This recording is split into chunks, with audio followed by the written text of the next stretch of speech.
have a friend with a strange hobby. She enjoys eating snails. One day, while we were out together, we came across an unusual snail by the roadside. It was bright blue, completely different from any snail we'd seen before. Excited, she said she had to take it home and try cooking it that night. I warned her that it looked dangerous, but she insisted on keeping it. The next day, she didn't come outside like she usually did.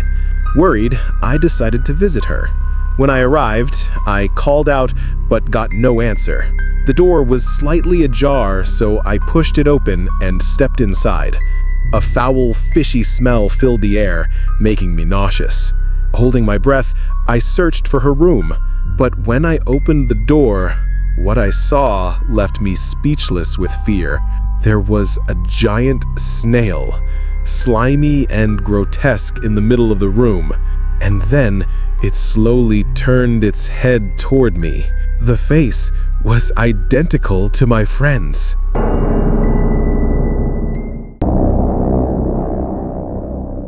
Have you ever encountered someone who looked exactly like a family member?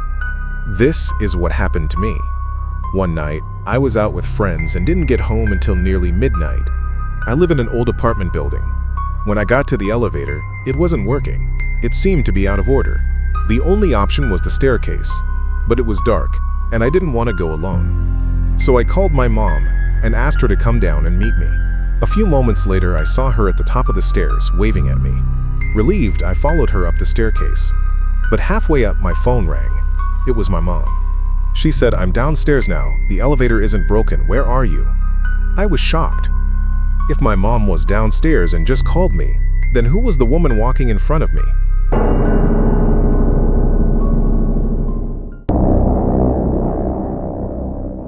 If you ever hear the sounds teke teke while walking on the street, run and don't look back.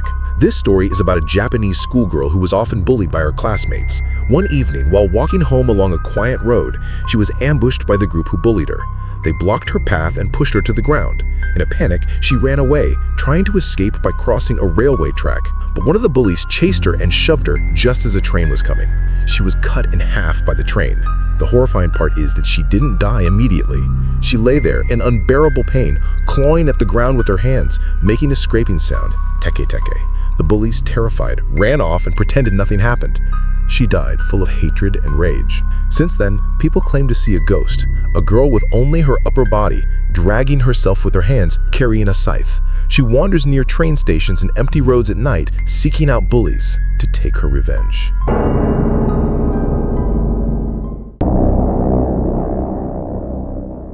Two days ago, Alex and two of his friends played with the Ouija board in a cemetery.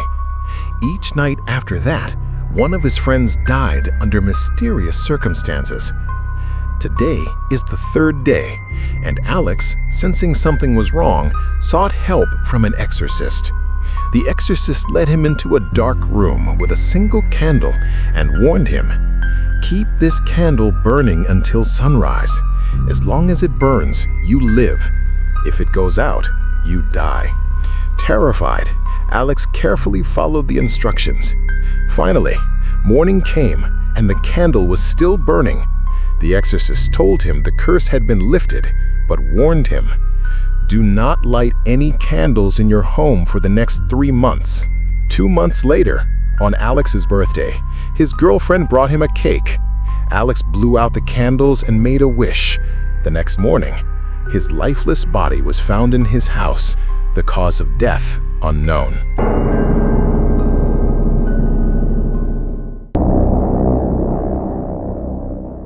A woman was waiting for her son, who had gone to a friend's birthday party. It was already past 11 p.m. and he hadn't returned. Worried something had happened, she suddenly heard a knock at the door. She rushed to open it and was relieved to see her son. He told her there had been a small incident, which was why he was late, then went upstairs to rest. Later, as the mother was about to go to bed, she heard another knock. This time, it was 2 police officers. They said, "We're sorry to inform you, but your son was in an accident on his way home and died at the scene." Shocked, the mother replied, "That's impossible. My son is upstairs in his room right now. You must have the wrong address." The officers looked confused. The address was correct, and the mother didn't seem to be lying. Puzzled, they eventually assumed there had been a mistake and left.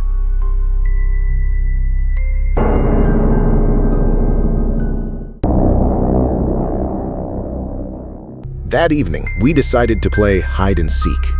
Emily was the seeker, and she leaned against a tree, counting slowly. 5, 10, 15.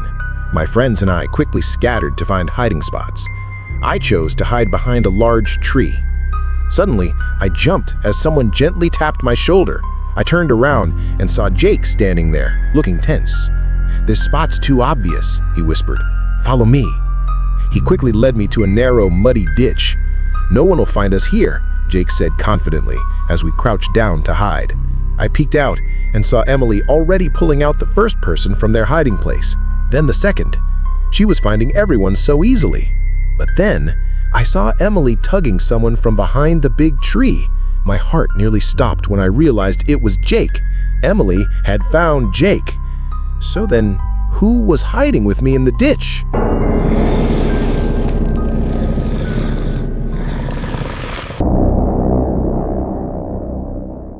A young girl drowned while swimming in the river, and for 3 days, no one could find her body. Her mother stayed by the riverbank, crying and begging her daughter, if her spirit was still there, to rise to the surface so she could bury her properly. But nothing happened. That night, exhausted from grief, the mother fell asleep. In her dream, her daughter appeared, pale and ghostly. In a cold, distant voice, the girl said, "There's a water ghost in this river. My body won't rise until someone else drowns in my place." The mother woke up drenched in sweat, shaken by the dream. Scared and confused, she quietly returned home. The next morning, the villagers were shocked to find the girl's body floating on the river. Her skin was cracked and decaying. It was a horrifying sight. Strangely, that same morning, news spread that a child from the village had mysteriously gone missing. So what really happened?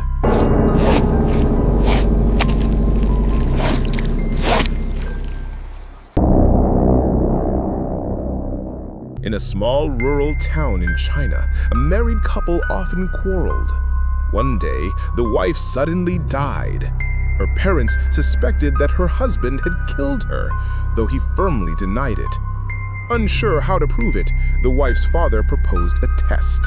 That night, the husband must spend the whole night alone with her body. If he was guilty, her spirit would return for revenge. If morning came and he was unharmed, they would let the matter go. That night, the husband sat huddled in a corner while his wife's body lay in the middle of the room. Outside, her parents secretly watched through a crack in the door. Suddenly, the corpse moved. It began to laugh, a high, eerie cackle. The husband froze in terror, squeezing his eyes shut. Slowly, the figure rose and stepped toward him. In a deep, rasping voice, it growled, "Give me back my life." The man fell to his knees, begging for mercy. Outside, the parents were convinced they had found their murderer. But just then, another woman came running up to them. The father stared in shock. "Wait, aren't you supposed to be inside, pretending to be her ghost to scare him into confessing? How are you here?" The woman looked confused. "I'm sorry, I'm late.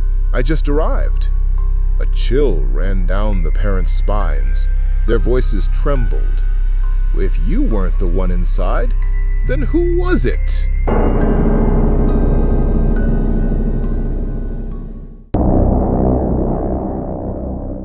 This is a true story that happened in Hong Kong. One night at a late-night restaurant, there was a delivery order. The staff carefully wrote down the food and the delivery address. The delivery guy went to the location, which was an old apartment building. He quickly found the right unit and rang the doorbell. The door opened slightly, and a hand reached out to give him the money. The person told him to just leave the food at the door. It felt a little strange because he couldn't see the person's face, but he didn't think too much about it. He took the money and went back to the restaurant. When he arrived and tried to give the money to his boss, he realized the money had changed. It was now ghost money, paper money used in funerals. Frightened, he called the police. When the officers arrived, the doorbell wasn't working, and no one answered. In the end, they broke the door open. Inside, everyone was shocked. 4 skeletons were sitting around a table with playing cards scattered on it.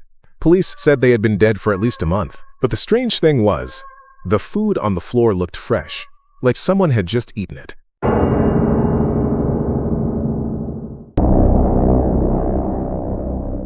My mother went out in the afternoon, but by 10 p.m. she still hadn't returned.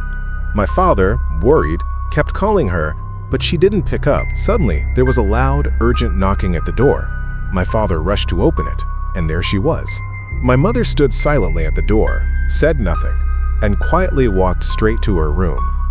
I hurried after her, asking, "Mom, are you okay? Why are you home so late?" But she didn't answer. She simply closed the door behind her. My father and I stood outside, deeply worried, unsure of what had happened to her. Then the phone rang. My father picked up. On the other end, a cold voice said something that froze him in place. "We're calling to inform you. Your wife was involved in a traffic accident. She didn't survive." I was stunned. Trembling, I slowly turned my head toward the closed room. If my mother had died, then who or what was in that room?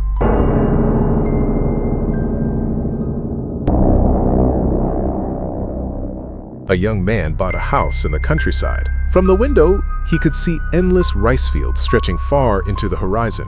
He was very pleased with his new home. On his first morning there, he looked out the window and noticed something strange. A scarecrow standing in the field. Oddly, he hadn't seen it the day before. Thinking someone had just put it there, he didn't pay much attention. The next day, he looked again and felt that the scarecrow was a bit closer to the house. Maybe someone's just playing around, he thought, and brushed it off. On the third day, when he opened his eyes, he was startled. The scarecrow was now standing right outside his window, staring into the house. Frightened, he wondered who would play such a prank. Still, he assumed it was just some village kids and let it go. That night, a heavy storm hit with thunder and lightning. The next morning, villagers found a scarecrow dressed in human clothes standing beside the man's house. The young man himself had mysteriously disappeared without a trace.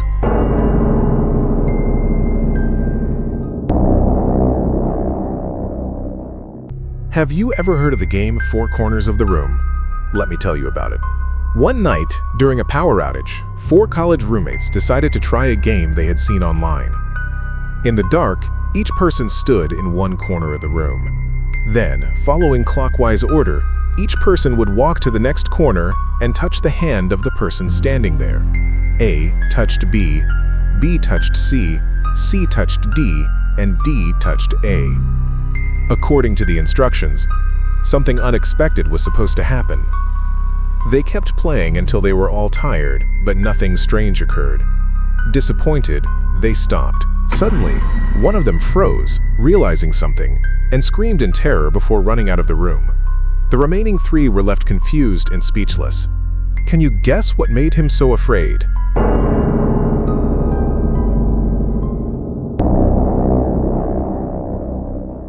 This story is about a group of friends playing hide and seek at night. Nick was the seeker. He started counting 5, 10, 15. Everyone else scattered to hide. When Nick reached 100, he started looking for them. Tom hid in the bushes. Jake hid behind a wall. Nick eventually found all of them, except for Lily. Nick went deeper into the forest to look for her. Outside, the rest of the group waited and wondered what would happen. After a while, they saw Lily coming out, but she wasn't with Nick. She was with her older sister. It turned out her sister had come to take Lily home because it was already late. The friends looked at each other and agreed it was time to go home too. One of them asked, "What about Nick? He's still in the forest looking for Lily." Another replied, "It's fine. If he can't find her, he'll just come back on his own." With that, they all left. Meanwhile, inside the forest, Nick was still searching for Lily. He walked around, glancing in every direction. Suddenly, he saw what looked like Lily hiding behind a tree. Excited, he ran over and shouted, "Got you! You can't escape this time!"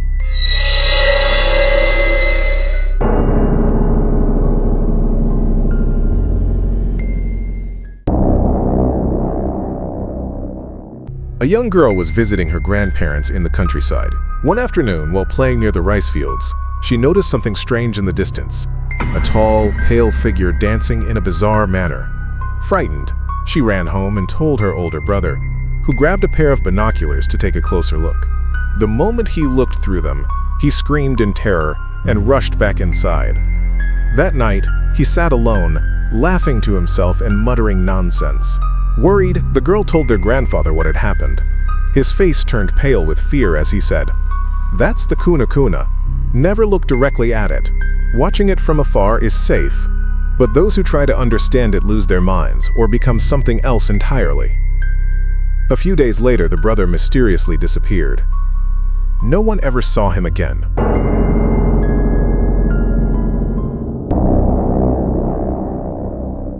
My grandmother used to warn me, never play hide and seek at night, or they will hide you away. When I asked, "Who will hide me, Grandma?" she just shook her head and said, "Don't ask. It's not good to know." I didn't think much of her words. That night, some kids in the village invited me to play hide and seek. I forgot her warning and joined them. I hid behind a big tree and waited, but no one came to find me. Eventually, I fell asleep without realizing it. When I opened my eyes, it was already morning. Everyone was gathered around me, my parents, my grandma, and the villagers. My grandma was sobbing and hugged me tightly. They told me they had searched everywhere the night before, even right at that tree, but I was nowhere to be found. The whole village had spent the night looking for me, without a trace. Then at dawn, someone suddenly saw me still sleeping in the same spot. Grandma looked at me, pale-faced, and said, "The ghosts hid you. Remember this, never play hide and seek at night."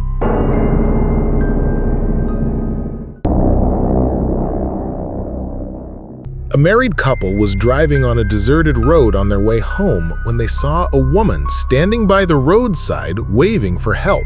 They stopped the car, and the wife asked, "Are you okay?" The woman, crying and panicked, said, "My family's car lost its brakes and crashed into the forest. Everyone died, but my son is still alive and trapped inside. Please help me save him." The couple looked at each other anxiously.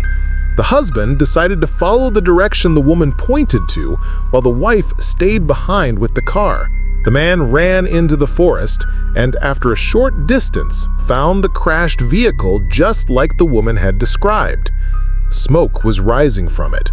He managed to open the damaged door and pull out the boy, then hurried back to their own car.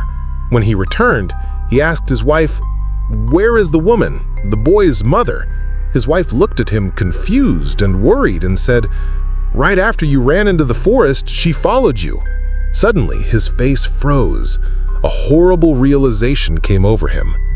What do you think he saw?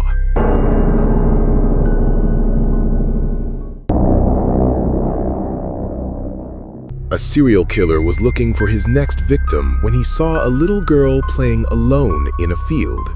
He gave a sinister grin and walked up to her with bad intentions. "Do you like candy?" he asked. "Come with me and you'll get to eat all the sweets you want." The innocent girl happily agreed. The man led her into a forest. After walking for a while, the girl grew uneasy and said, "Mister, this forest is scary."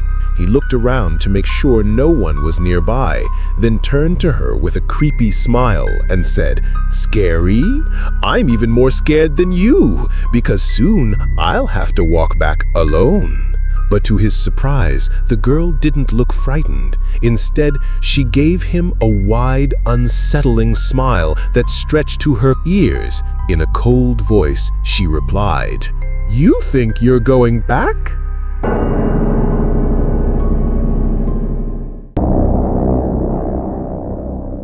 This is an urban legend about a mysterious woman who appears at night, often seen standing in dark alleys or deserted streets.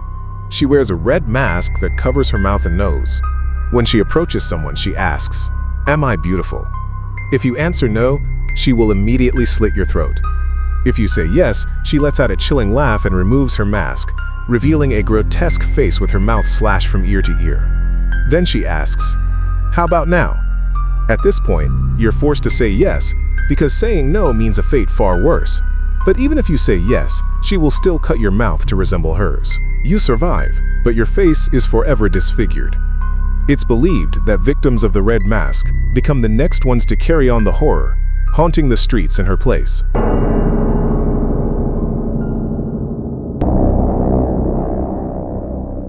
A man was climbing a mountain when a heavy rainstorm struck. He spotted a small wooden cabin in the forest and ran to it, knocking on the door. An elderly couple opened it quietly. The man asked if he could take shelter from the rain. They looked at each other for a moment, then invited him in. They were having dinner and welcomed him to join. The three of them chatted warmly throughout the evening. As it was already late and the rain hadn't stopped, the old woman said, "It's too late and still raining. Stay the night and head back in the morning." He agreed and went to sleep. But when he woke up the next morning, he was frozen with fear. He found himself lying in a rotten, abandoned cabin. Next to him were two skeletal remains. Horrified, he glanced at the dinner table from the night before, now covered in crawling maggots.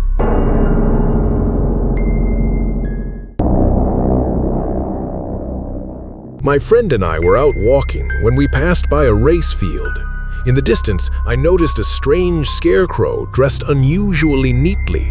I pointed it out and said, "I've never seen that scarecrow here before. I wonder who put it there." My friend looked over and said, "Let's play a game. Whoever hits it with a rock first wins." I agreed, and we started throwing.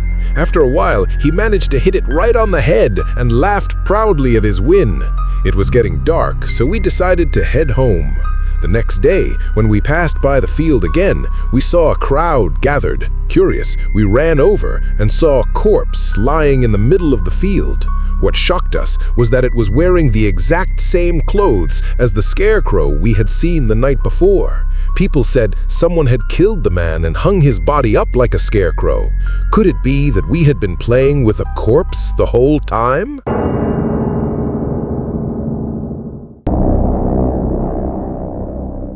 That afternoon, my best friend and I were playing on a village road when we spotted a strangely colored snake, something we had never seen before. Its entire body was purple and its eyes were bright green. I said, "That snake looks dangerous. Let's stay away." But my friend refused. He was always curious about strange things and said he wanted to catch it and eat it. He grabbed a stick and started hitting the snake repeatedly on the head until it stopped moving. Then he picked it up and took it home. I watched from a distance, feeling uneasy. The next day, I went to his house to call him out, but no one answered, even though the door was open. I slowly stepped inside. What I saw froze me in terror. His parents' bodies were lying on the floor, their skin dark purple, as if bitten by a snake. Horrified, I turned to run, but suddenly a familiar figure stepped out from a room. It looked like my friend, but twisted. His skin was purple, his eyes glowing green, and he was baring his teeth like he wanted to bite me. He was no longer the friend I knew. He was no longer human.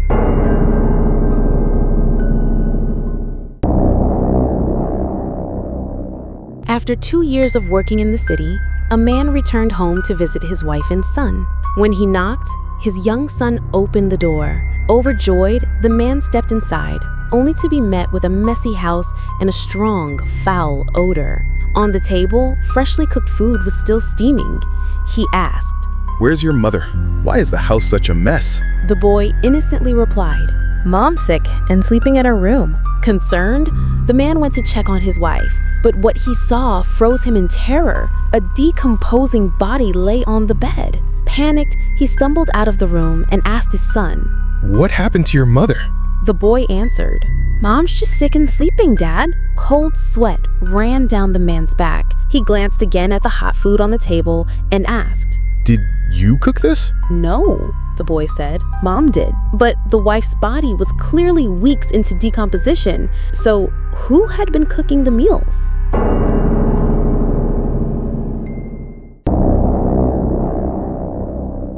Jake and I were hanging out near a river when, suddenly, a fish leapt out of the water and landed on the riverbank. Without thinking, I rushed over to catch it, but just as I was about to touch it, the fish flipped gracefully back into the water. Strangely, it didn't swim away. It kept circling close to the shore. Curious, I stepped closer, but Jake grabbed my arm and said, "Don't go near it." My grandpa once told me about a kind of ghost fish. They're not ordinary fish. They're trickster spirits that lure people into the water. Once you get close, they might pull you under. I found it hard to believe. It's just a fish, I thought. How could a fish possibly drag me into the water? Still, I decided to listen to Jake and backed away. We continued our walk and didn't pay attention to it anymore.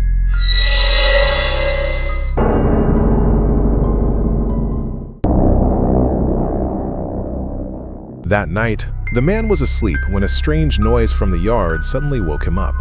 He looked over and saw his wife still sleeping, so he quietly stepped outside to check what it was. To his shock, he saw his 5-year-old daughter Emily running and playing alone in the yard. Furious, he shouted, "Emily, why are you out here playing at this hour? Go back to bed." The little girl looked up at him and innocently replied, "But Daddy, my big sister told me to come out and play." He frowned in confusion. "What sister?" "You don't have a sister," Emily calmly said. "She said she's my real sister. Mom gave birth to her back when she was in college and threw her into the river right after."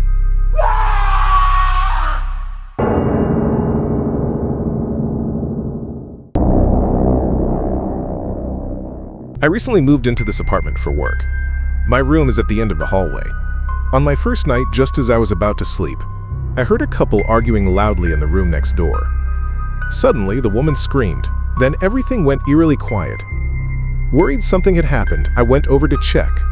I knocked, and to my surprise, the door creaked open. The room was pitch black, and standing in the darkness was a couple. I couldn't see their faces clearly. I asked if everything was okay, but they just stared at me with strange, unsettling expressions. Feeling something was wrong, I quickly returned to my room. The next morning, I told the landlord the room next door had been too noisy to sleep. He turned pale and said, "That room's been empty for years. A couple used to live there, but during a fight, the husband killed his wife and then hanged himself. The room has been locked ever since."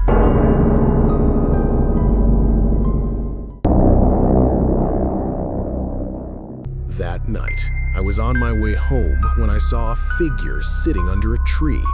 Looking closer, I realized it was my friend Mike. Puzzled as to why he would be there at that hour, I called out, "Hey, Mike, what are you doing here?" He just sat there, motionless, not saying a word. "Can you hear me? It's me!" I called out again, but he still didn't react. I thought maybe he was lost in thought and didn't notice me, so I decided to leave him be and continued walking home. The next morning, on my way to the farm, I ran into him on the road. Remembering what happened, I asked, "What was wrong with you last night?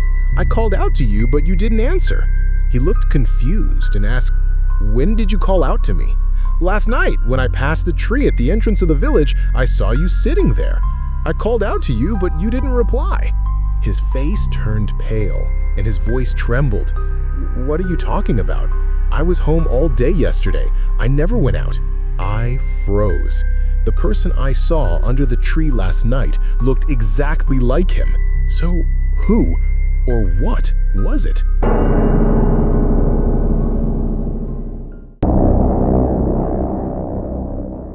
I have 2 close friends. Today, the 3 of us had planned to go watch a movie together. Jessica and I arrived early, but no matter how long we waited, Megan didn't show up. Just as we were about to call her, she suddenly appeared. Since the movie was about to start, we didn't bother asking why she was late. Inside the theater, I noticed that Megan was unusually quiet, unlike her usual self. She just sat still, occasionally gazing at the screen with a distant look in her eyes. I felt something wasn't quite right, but I assumed she was tired, so I didn't ask. After the movie, the 3 of us said goodbye and went our separate ways. But as soon as I got home, I received a call from Jessica. Her voice was trembling as she said, She was in an accident this afternoon. Megan passed away." I couldn't understand. I asked again, "What are you talking about? We were just at the movies together tonight." But Jessica, in terror, told me that Megan's mother had just called to inform her. There was no mistake. So then, who was it that went to the movie with us tonight?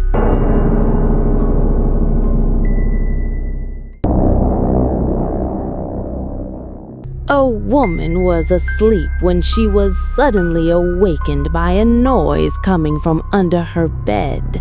Frightened, she leaned down to take a look, but there was nothing there.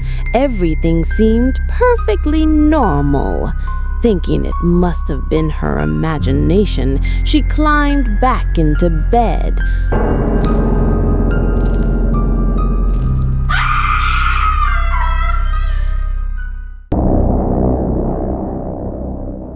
Once there was a girl named Jenny. She was like all the other girls except for one thing. She always wore a green ribbon around her neck. There was a boy named Alfred in her class.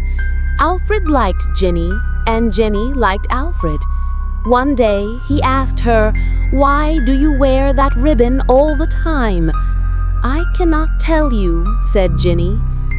But Alfred kept asking, "Why do you wear it?" And Jenny would always reply, "It is not important." Jenny and Alfred grew up and fell in love. One day they got married.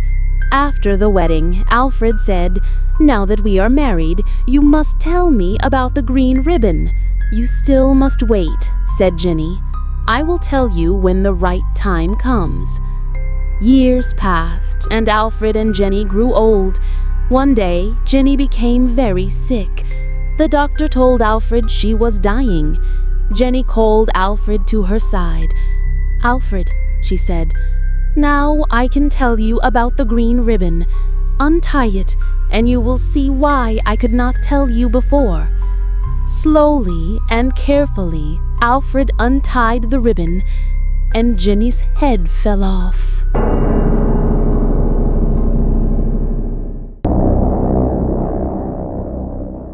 A married couple had just moved into a crowded apartment building.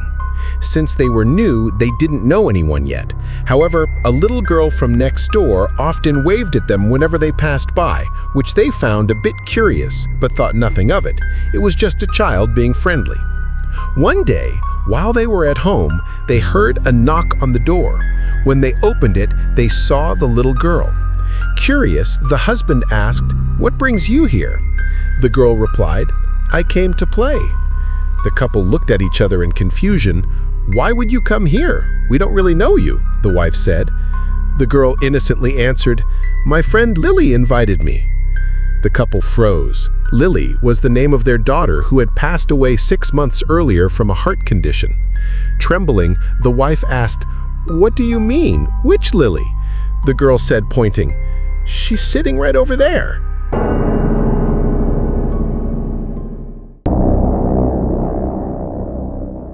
That day, Jake and I went swimming in the river near town.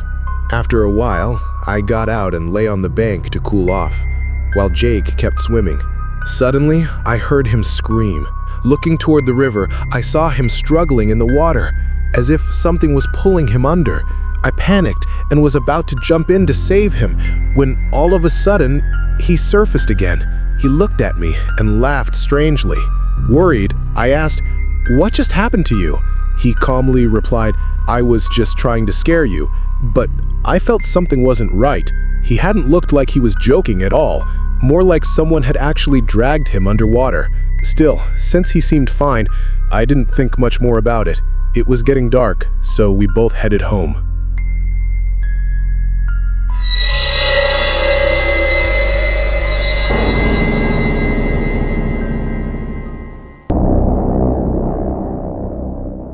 This is the story of Obi, the second child in a family of 4 brothers, and they lived in a tribe in Africa.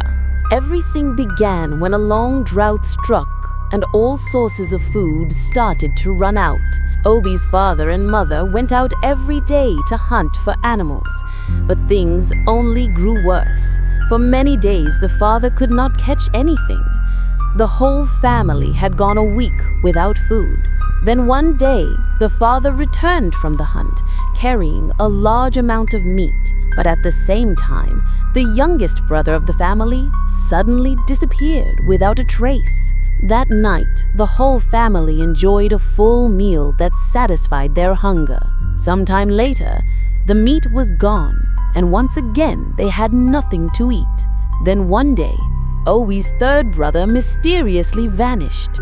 That very day, the father came back from hunting with plenty of meat again. Everyone ate another hearty meal, but once more, the meat eventually ran out. As the family neared the edge of starvation, Obi's father called him and said that he would accompany him on the hunt that day. Before leaving, Obi saw his mother bidding him farewell with tears in her eyes, as if something terrible was about to happen. Obi followed his father into the forest, all the while wondering why his mother had reacted in such a way.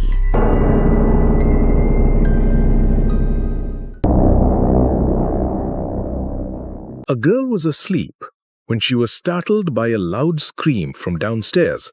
She went to check and found the noise came from the maid's room. Inside, the maid was curled up in a corner, visibly shaken. When asked what happened, the maid said someone had been standing outside the window watching the house.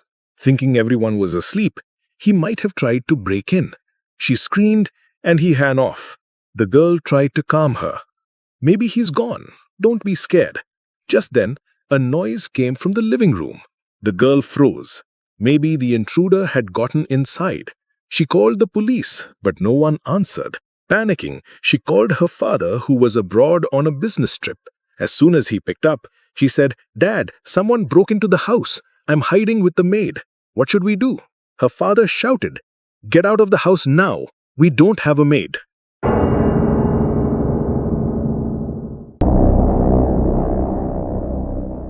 A woman returned home late from work. When she entered the elevator in her apartment building, there was a mother and her young son inside. The boy kept staring at her, then quickly hid behind his mother with a frightened look. The woman was puzzled. She hadn't done anything to scare him. His mother also seemed surprised by his reaction. After the woman got off the elevator, the mother asked her son, "What was wrong? Why were you so scared?" The boy, trembling, replied, "Didn't you see it, Mom? That woman was carrying an old man on her back. His face was terrifying, and he kept staring at me." The mother shuddered. She had clearly seen only the woman. There was no old man at all.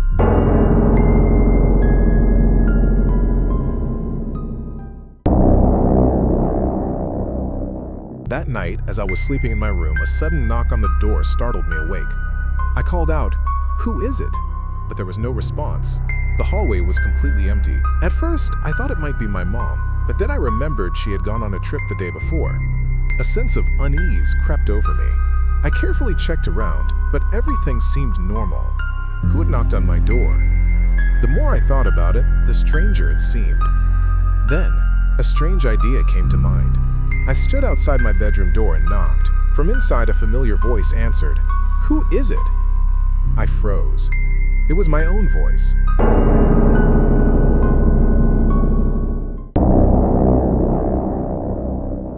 In hospitals, nurses put a white wristband on patients' wrists with their names written on it for easy identification. There's also a red wristband, but that's only for the deceased. One night, a doctor working the night shift had just finished a surgery. As he headed to the basement, he stepped into the elevator and saw a woman already inside going in the same direction. He made small talk with her as they waited for the elevator to descend. When the doors opened on one of the lower floors, another woman was standing there, ready to get in. The doctor, suddenly alarmed, quickly pressed the button to close the doors and sent the elevator straight to the highest floor. The woman in the elevator with him was shocked and asked, "That was rude. Why didn't you let her in?" Shaking, the doctor replied, "You don't understand. That woman was my patient. I just operated on her, but the surgery failed. Didn't you see the red wristband on her wrist? She's dead." The woman beside him suddenly giggled and asked, "Oh, you mean a red wristband like this one?"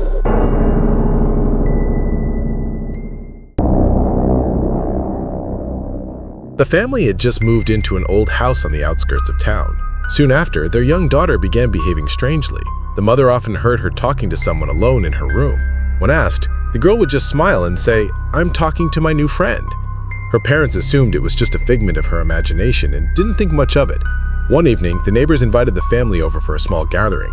While everyone was chatting, the little girl held up a drawing and proudly said, "Do you think my picture is pretty?" The drawing showed a young girl in a red dress with a white bow in her hair. Curious, the mother asked, "Who did you draw, sweetie?" The girl replied innocently, "It's my new friend. Her name is Emily." The hostess suddenly froze. She rushed over, took the picture, and burst into tears. Pointing to a framed photo on the table, she said, "That's my daughter. Her name was Emily. She passed away in an accident a year ago. She was wearing that same red dress and white bow the day she died."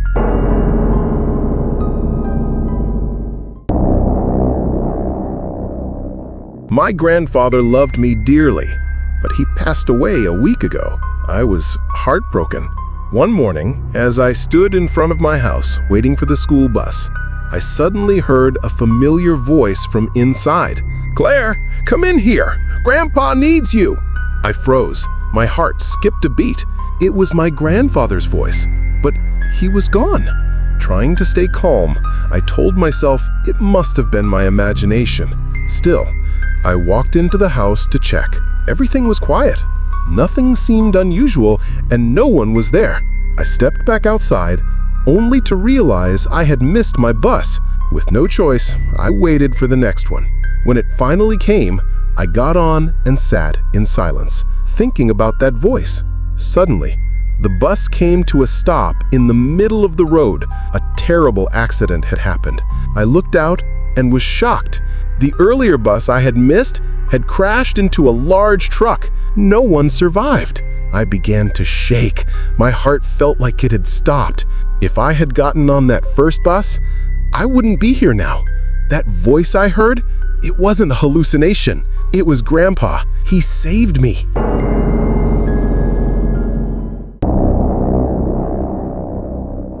During the summer vacation, I decided to return to my hometown to visit my grandparents. But the moment I set foot in their house, I felt that something wasn't right.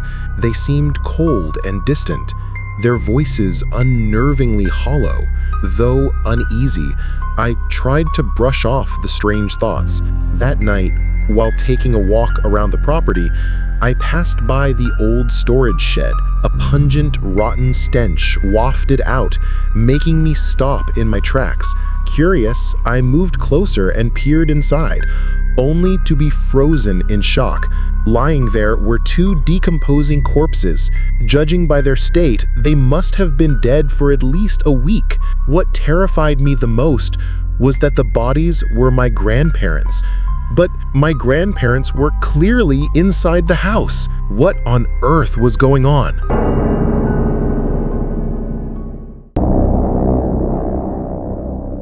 Have you ever seen a dog suddenly stare into empty space and start barking like crazy? People say dogs can see ghosts. I had an experience like that when I was about 12. One night I was walking my dog around town.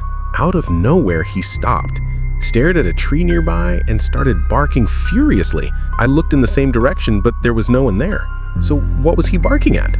Later that night, I told my mom about it. Her face went pale and she said, "If a dog barks at a spot where there's no one, it might be seeing a ghost." I laughed it off back then. I didn't really believe it. But a few years later, when they dug up that area to build a supermarket, people said they found a skeleton buried right under that very tree. I got chills. And now, I believe my dog really did see something that night.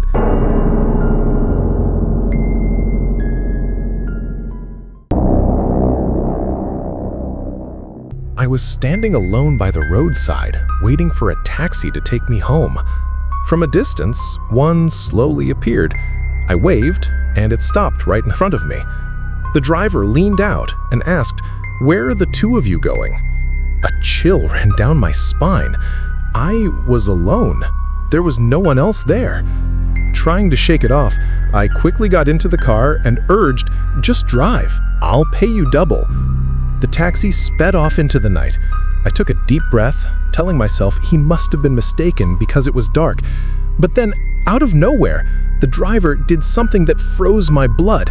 His head, without turning its body, twisted 180 degrees toward me.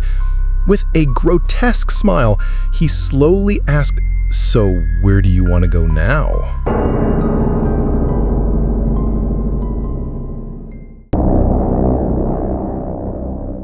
A mother and her son were on their way up the mountain to gather firewood when they saw a man stumbling ahead, looking lost. He rushed over and asked, "Ma'am, can you show me the way down the mountain? I'm lost." The mother kindly pointed and said, "Of course, just follow this trail straight ahead and you'll reach the bottom." The man bowed in thanks and hurried off. The boy, however, watched him with a strange look until he disappeared from sight. As they continued walking, the boy hesitantly asked, "Mom, what happened to that man's wife?" Startled, the mother replied, "What do you mean? He was alone." But the boy insisted, "No, I clearly saw his wife on his back." A chill ran down the mother's spine. Trembling, she asked, "You really saw her?" The boy nodded. "Yes, but it was strange. She had both hands covering his eyes. How could he see the way?" Terrified, the mother grabbed her son's hand and rushed home. A week later, the man's body was found in the forest.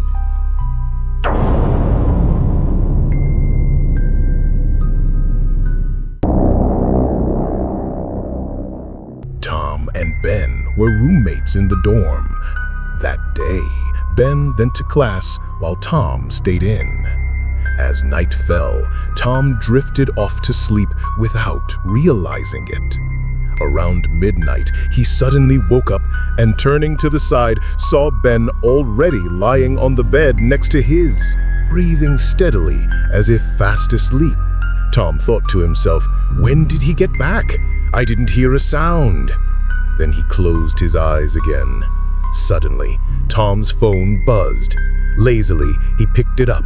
On the other end, Ben's familiar voice said, "I went out tonight, so I'll be back late.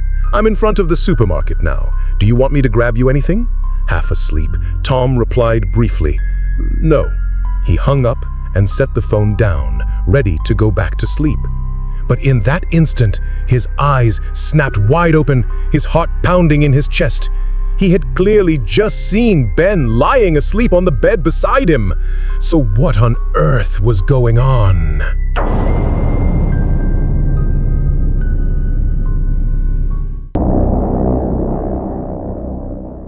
A mother was reading in the living room when her daughter suddenly ran out, looking terrified.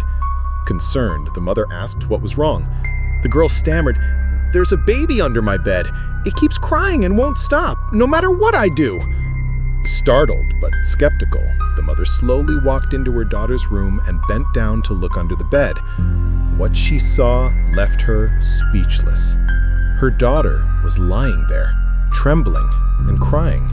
In a whisper, the girl said, "Mom, there's someone in my room.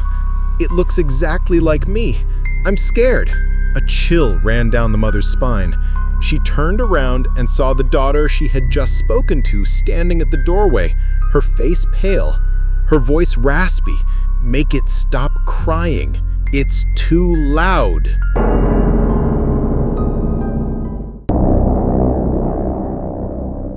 A poor father and his son had gone without food for days. The boy, unable to bear the hunger any longer, said, "Dad, I'm so hungry. I can't take it anymore." "Don't cry," the father replied. "I'll find food for you." He went out searching and soon saw a family in the distance burying a loved one who had died of starvation. Fear struck him. If he didn't find food, he and his son would soon share the same fate. Determined, he vowed to get something to eat that night.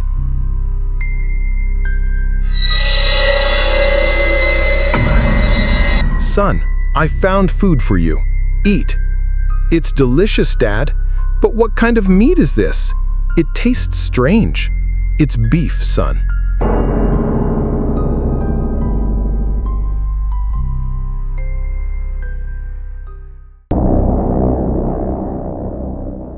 A lonely farmer lived on the edge of a small town. Because of his ugly appearance and timid nature, the townsfolk often bullied and drove him away. Too afraid to fight back, he found another way to release his anger. He built a scarecrow. Whenever he was humiliated, he would unleash his rage on it. One stormy night, after another day of torment, he struck the scarecrow again and again before going to sleep. That night, he dreamed something strange. In his dream, the scarecrow spoke. "You gave me your pain. Now I will take revenge on those who hurt you." From then on, the scarecrow's face began to change. Each day it took on the likeness of one of his tormentors. Whenever the farmer beat the scarecrow, that very person would soon be found dead. And with every death, another scarecrow appeared in the field beside his home. Terrified, the farmer planned to burn them all. But he froze in fear because the new scarecrows bore his own face.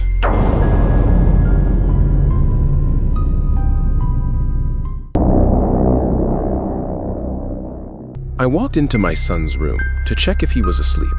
As I stepped inside, I saw him sitting on the floor, innocently playing and creating shapes from the shadow his body cast on the wall.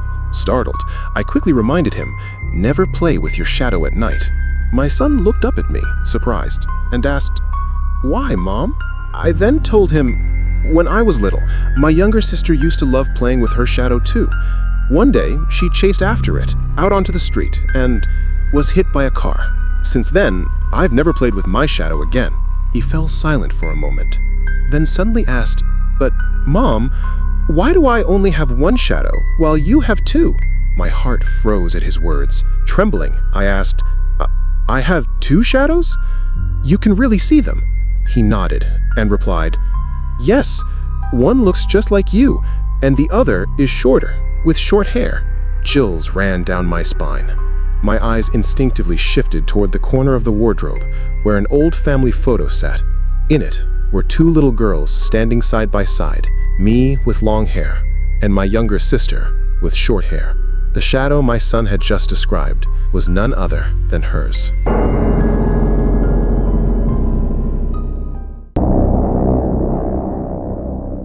I live in a coastal city. This afternoon, my friend and I went to the beach. I went for a swim while he stayed on shore, watching people. When it got late, I came back, but noticed him staring at me with a troubled look. I asked, "What's wrong? Why are you looking at me like that?" He slowly replied, "Who were you swimming with just now?" I said, "I was alone. There was no one with me." "Don't lie," he insisted. "I clearly saw a girl swimming beside you. At one point, you even carried her on your back." Chills ran down my spine, but I tried to stay calm. "Stop messing with me. I'm not scared." "I'm not joking," he said. "She had long hair and was wearing a red shirt. Didn't you notice?" I froze for a second before forcing a laugh. "There were a lot of people swimming. You must have mistaken someone else." I waved it off and walked away, though his worried expression lingered in my mind. That evening, while watching TV, a shocking news report came on. A young woman who had gone missing 2 days earlier had just been found dead, her body floating in the sea. The photo of the victim showed a long-haired girl in a red shirt, exactly as my friend had described. The place her body was found was the same spot where I swam that afternoon.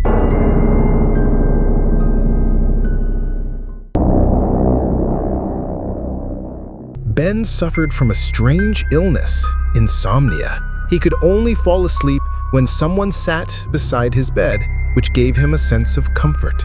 Ever since he was a child, it had always been his mother who stayed by his side at night.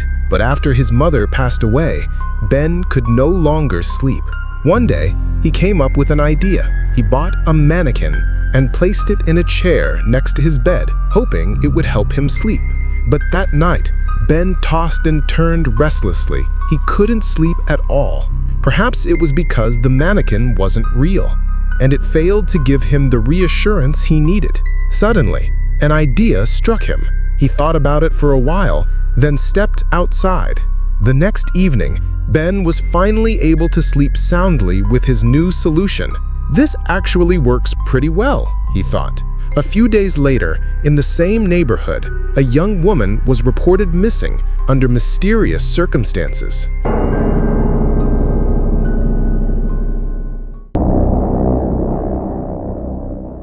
I have a 5-year-old daughter. During a picnic, she wandered off and got lost in the forest. I searched everywhere but couldn't find her. Even the police joined the search, yet there was no trace. She had vanished mysteriously. I cried in despair. The next day, while everyone was still looking, my daughter suddenly walked out of the forest as if nothing had happened. Overwhelmed with relief, I hugged her tightly. When we asked how she found her way out, she innocently replied, "An old lady let me out of the forest." Everyone was puzzled. No one knew who that woman was, and nobody had seen her. A month later, while I was cooking, my daughter came running with a photograph in her hands. It was an old memorial photo of my mother, who had passed away 10 years ago. I had kept it in a drawer. My daughter pointed at the picture and said, "Mom, that's the lady who let me out of the forest." I was stunned. Could it be that the one who saved my child was the spirit of my mother?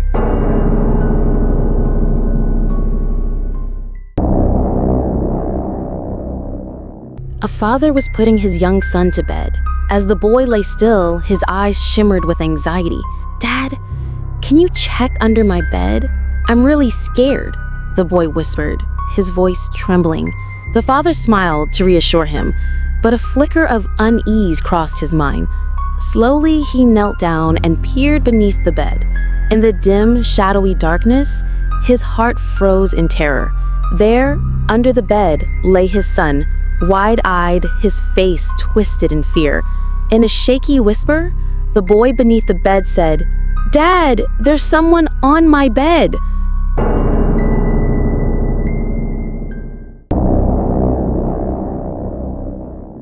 An old homeless woman, struggling in poverty, often searched through trash bins, hoping to find leftover food to survive.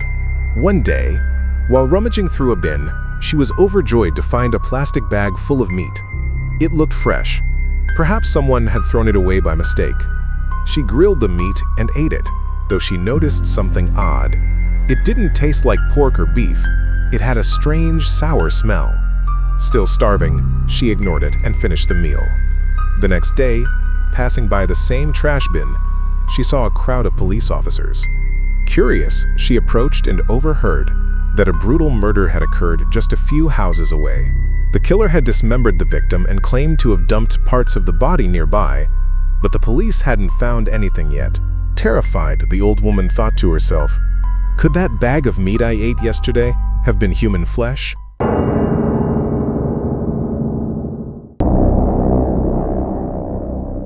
A truck driver was hauling goods along a deserted road at midnight.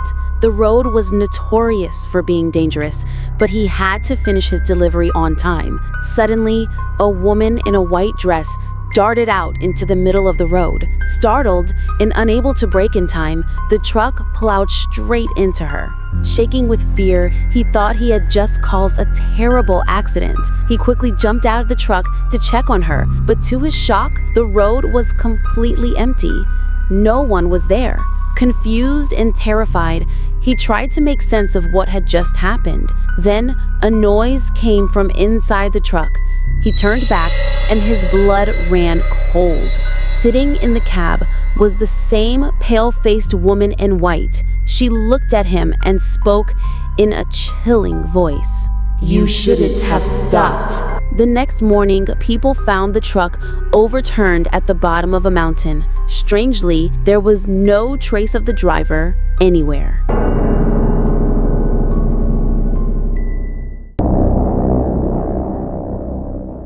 It was very late at night.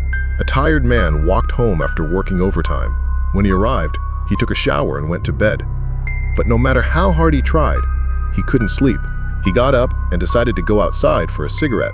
As he walked past the bathroom, he noticed a dark shape lying on the floor. It didn't move. Fear filled his heart. "Why is someone in my house?" he thought. Carefully, he opened the door to look closer. To his shock, the person lying there was himself. The man froze, confused and terrified.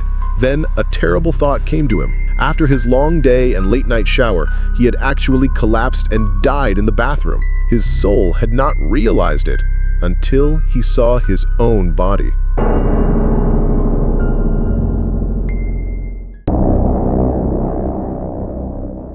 I was out delivering a pizza when I got an unusual order. The address was far from the city, in a remote and deserted area.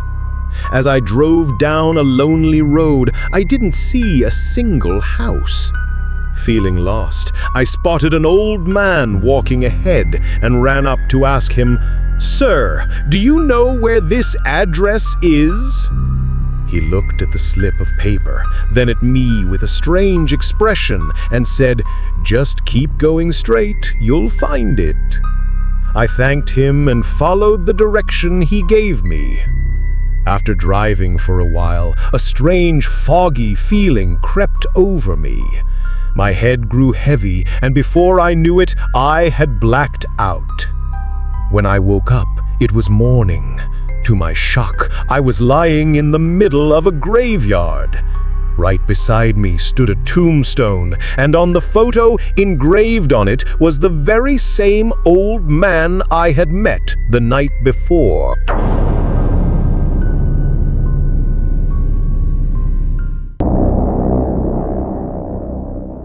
In 1904, a prison transport crashed on a rural road.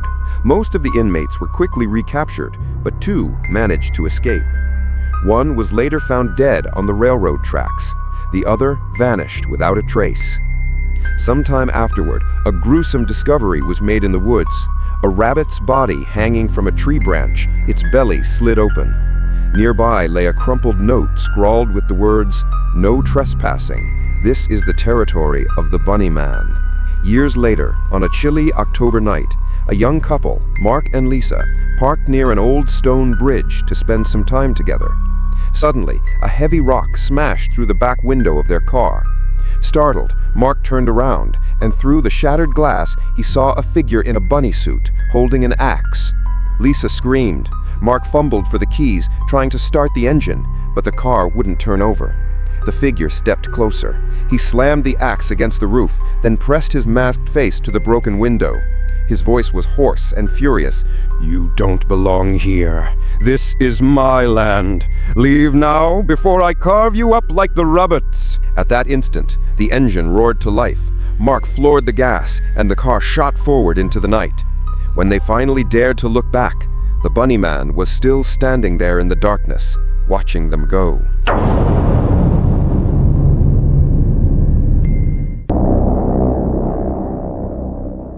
Long ago, 2 woodcutters, Minokichi and Mosaku, were caught in a snowstorm on their way home from the forest. They took shelter in a small hut.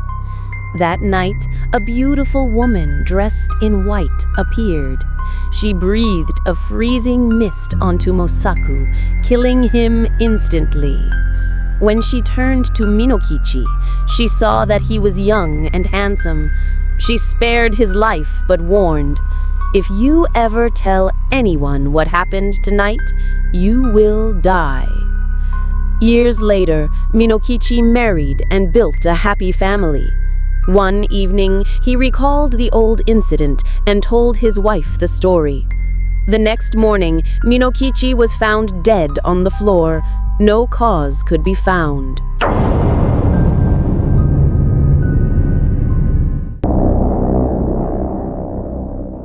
I had just moved into an old apartment. Everything seemed fine until I began to hear knocking sounds from the ceiling at midnight. The noise was steady, almost as if someone was deliberately making it. Because of it, I couldn't sleep and was on the verge of losing my mind. I reported it to the security guard, but he coldly told me that years ago, the apartment above had belonged to a married couple. They had left, and it had been vacant for nearly 5 years. No one lived there now. I had no choice but to go back, yet that night, the knocking returned. The next morning, I insisted that the guard open the apartment so we could check. The moment the door creaked open, both of us froze. Lying in the middle of the floor was a skeleton. The police quickly took over the investigation, and the victim was identified as a woman. But then the question haunted me. Those knocks I kept hearing every night. Who had been making them?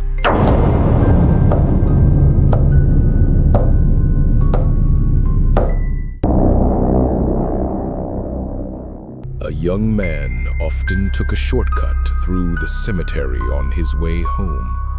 One night, he saw a woman in a black dress sitting by the roadside, crying.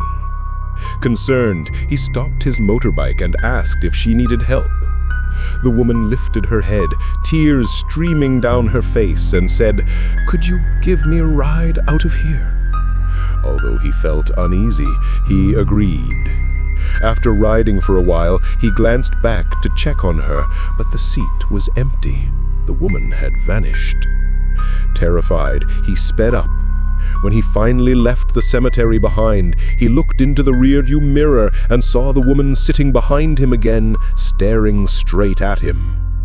The next morning, people found his motorbike crashed into a tree by the roadside. Strangely, his body was discovered back in the cemetery, far from the crash site.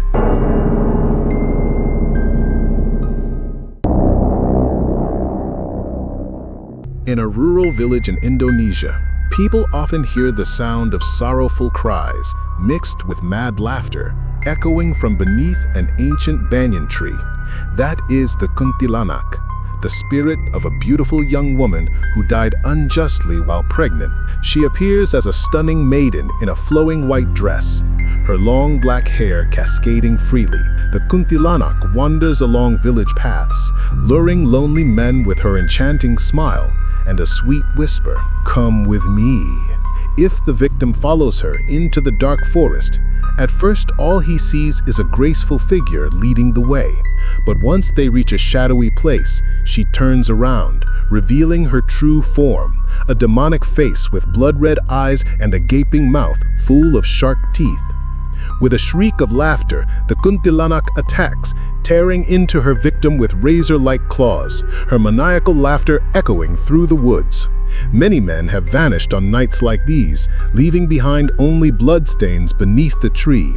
Villagers warn one another, if you see a beautiful young woman in a white dress, with long black hair on a lonely road at night, turn back immediately before it's too late.